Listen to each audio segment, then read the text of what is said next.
Good morning প্রিয় বন্ধুরা।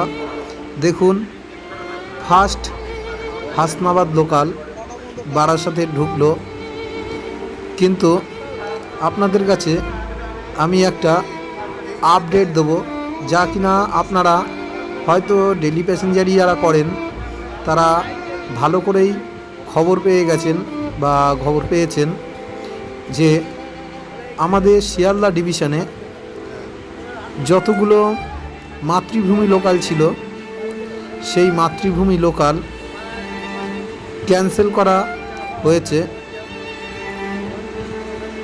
কারণ এই মাতৃভূমি লোকালগুলো ক্যান্সেল করে সব এই মাতৃভূমি লোকালগুলো জেনারেল করে দেওয়া হয়েছে। যাই হোক বন্ধুরা, সবাই সুস্থ থাকবেন, ভালো থাকবেন।